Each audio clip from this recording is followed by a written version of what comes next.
Hello friends, जैसा हमने कल के वीडियो में देखा था निफ्टी के 2 आवर चार्ट में ये जो बाउंस है शार्प बाउंस जिसको हम वेव 3 मान रहे हैं उसका रिट्रेसमेंट 23 टू 38% जो है अभी भी रिट्रेस नहीं किया है। कल के वीडियो में भी हमने डिस्कस किया था कि जब तक यहाँ पे नहीं आता है तब तक हम एक बड़ा ट्रेड प्लान नहीं कर सकते। इसके नीचे ट्रेड करता है तो नेगेटिव, और अगर यहाँ पे सपोर्ट लेता है करेक्टिव डिक्लाइन करके तो पॉजिटिव। ऊपर की ये सारी जो है टारगेट रेंज है, लेकिन इसके लिए हम बाय तभी कर सकते हैं जब इस रेंज में एक करेक्टिव डिक्लाइन हमें मिले, तब तक हम यहाँ पे बाय नहीं कर सकते। राइट, यहाँ पे अगर बाय करते हैं तो स्टॉप लॉस हमारा इसके नीचे आता है। राइट, तो ये बड़ा स्टॉप लॉस हो जाएगा और उसके कंपेयर में मिनिमम प्रोजेक्शन तो ये है जो काफ़ी नज़दीक है। राइट, तो यहाँ पे शॉर्ट भी नहीं कर सकते क्योंकि ये अगर वेव 3 है, यहाँ पे ओवरऑल भी ये वेव 3 चल रहा है, यहाँ से भी वेव 3 चल रहा है, उसके अंदर भी ये बाउंस है। राइट, तो अगर ये शार्प बाउंस करता है, पॉसिबल है कि ये 23% भी रिट्रेस ना करे और ये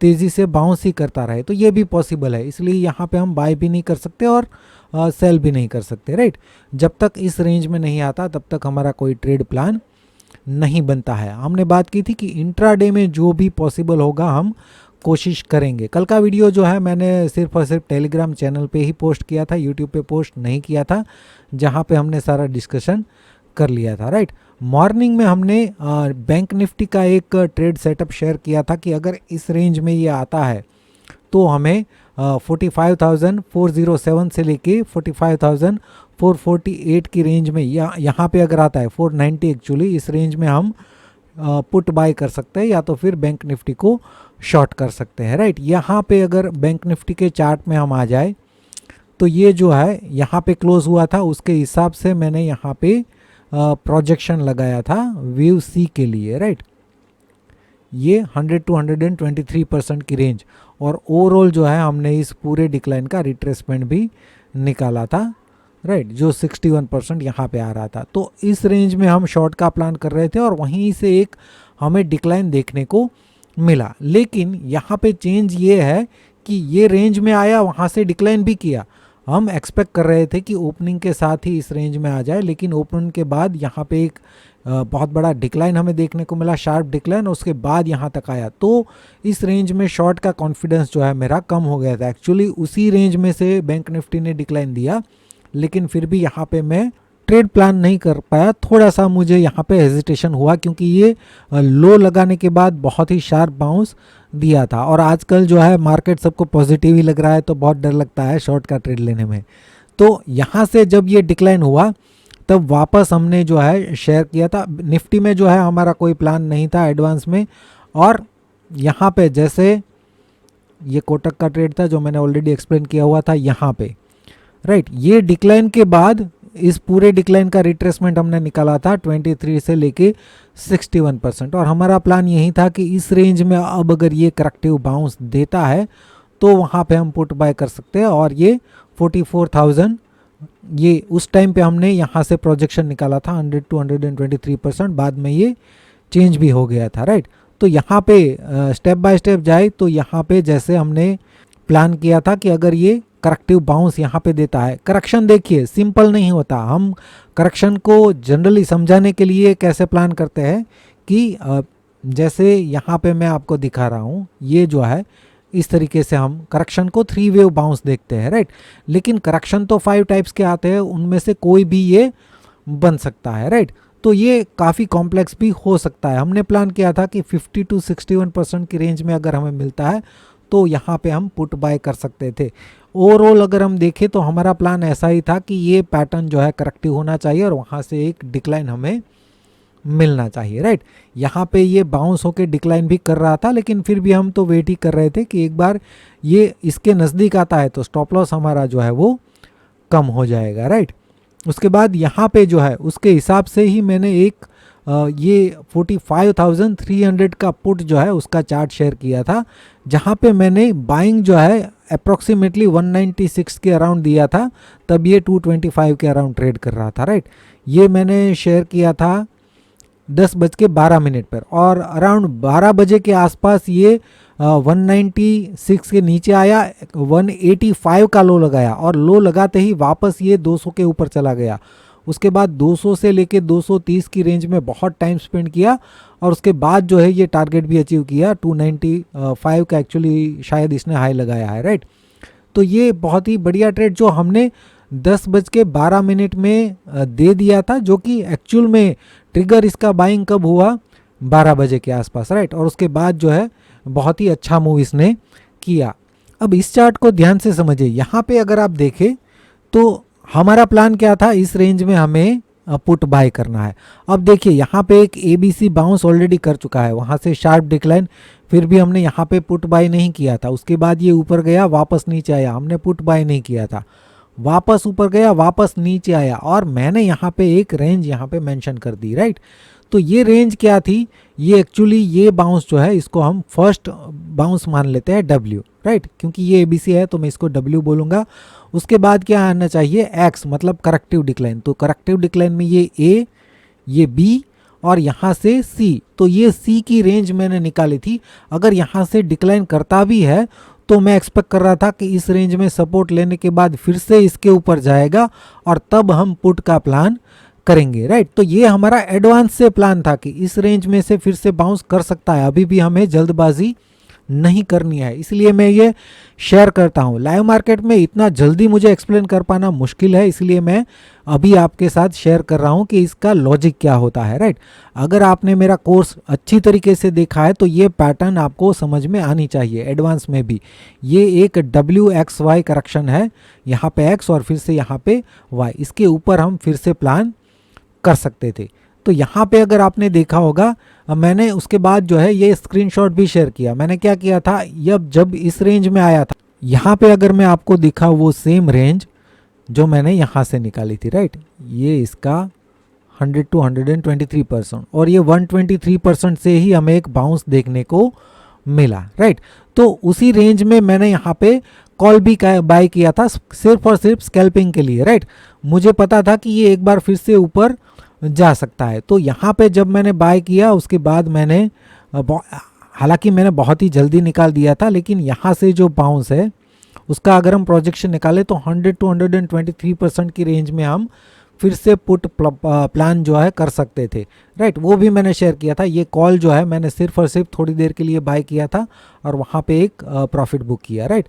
ये सिर्फ और सिर्फ आपको समझाने के लिए कि यहाँ पे ये ब्रेकडाउन के बाद ज़्यादातर लोग आप देखिए प्राइस एक्शन जो भी फॉलो करते हैं वो यहाँ पे पुट बाय करते हैं, राइट। इसको ब्रेक होने के बाद पुट बाय करते हैं, लेकिन यहाँ पे मैंने कॉल बाय किया। पूरा का पूरा पैटर्न का ही कमाल है, राइट। ये करेक्टिव पैटर्न जो है मुझे अभी भी कंप्लीट नहीं लग रही थी, राइट। उसके बाद ध्यान से समझिए, यहाँ पे जो है एग्जैक्टली ये 100 to 123% की रेंज में दोबारा मैंने पुट भी बाय कर लिया। तब मैं एक्चुअली लैपटॉप के सामने नहीं था, तो ये मैंने फ़ोन पे बाय किया था। और देखिए ये मैंने बाय कब किया था, मैंने स्क्रीनशॉट भी डाला है 10:49 को, राइट। 342 पे मैंने बाय किया था, और ये स्क्रीनशॉट मैंने लेट डाला था क्योंकि मैं बाहर था, राइट। लेकिन मैंने पुट बाय करते ही यहाँ पे अपडेट कर दिया था, 10:50 को मैंने अपडेट कर दिया था कि मैंने पुट बाय किया है, राइट। ये 10:49 को बाय किया। अगर यहाँ पे आप टाइमिंग देखें तो 10:49 वाली ये, राइट। तो एग्जैक्टली टॉप पे ही मैंने बाय किया था इस रेंज में जब ये एंटर हुआ, तभी यहाँ पे। अब ज़्यादातर देखिए यहाँ पे पुट बाय किए होंगे तो यहाँ पे शार्प बाउंस हमें देखने को मिला। तो अब क्या प्लान करते हैं लोग, कॉल बाय करते हैं, राइट। लेकिन मैंने यहीं पे टॉप पे ही पुट बाय किया, वहाँ पे बहुत ही अच्छा प्रॉफिट मिल रहा था। लेकिन उसके बाद जो है ये बहुत ही वॉलेटाइल रहा। हमने शेयर किया था कि हम ट्रेल कर देंगे, बाकी इस ट्रेड में लॉस नहीं होना चाहिए, राइट। उसके बाद यहाँ पे ये जो है ये 45,500 का पुट है, जिसमें हम 425 के ऊपर का एक बाउंस एक्सपेक्ट कर रहे थे, और इसने एक्चुअल में 453 के अराउंड हाई भी लगाया था, राइट। उसके बाद अभी यहाँ पे फिर से हमने ट्रेल प्लान किया था। जब ये यहाँ पे आया था तो वापस हमने पुट बाय किया था। ओवरऑल अगर हम देखें तो आज का दिन हम कहीं पे भी पॉजिटिव नहीं थे, सब जगह पे पुट ही प्लान कर रहे थे, राइट। एग्जैक्टली यहाँ पे हमने पुट प्लान किया था। वॉलेटाइल था मार्केट, लेकिन फिर भी यहाँ पे हमें एक अच्छा आज दिन देखने को मिला। प्रॉफिट भी आज हमें अच्छा हुआ। ये जो मैंने शेयर किया हुआ था 185 का लो लगाया, उसके बाद 291 को भी इसने अचीव कर लिया। अभी ओवरऑल क्या हो सकता है, यहाँ पे अगर बैंक निफ्टी के चार्ट में देखें तो हमने यहाँ पे 2-3 बार कोशिश की पुट में, राइट। हमने ओवरऑल तो प्रॉफिट ही बुक किया, लेकिन यहाँ पे जितना हम एक्सपेक्ट कर रहे थे उतना नहीं मिला, डिक्लाइन उतना तेज़ी से नहीं हुआ। तो क्या हो सकता है, अगर यहाँ से ये जो डिक्लाइन है, पहला वाला डिक्लाइन, वो अगर इम्पल्स कंप्लीट कर चुका है, ध्यान से समझना, अगर यहाँ पे ये इम्पल्स यहाँ पे कंप्लीट हो चुका है और अगर ये बी और 2 है तो ये डिक्लाइन जो है काफ़ी स्लो है, ये सी और 3 की पर्सनालिटी नहीं है। तो पॉसिबल है कि ये दूसरा अगर सिनारियो देखिए तो यहाँ पे 1 और 2 के बाद ये अगर 1 और 2 है तो उसके बाद का डिक्लाइन तो बहुत ही शार्प होना चाहिए, लेकिन वहाँ पे ऐसा भी नहीं है। तो हो सकता है कि ये सिर्फ और सिर्फ ये इरेगुलर करेक्शन हो और ये 1 2 3 4 और ये डिक्लाइन जो है वो 5th का हो।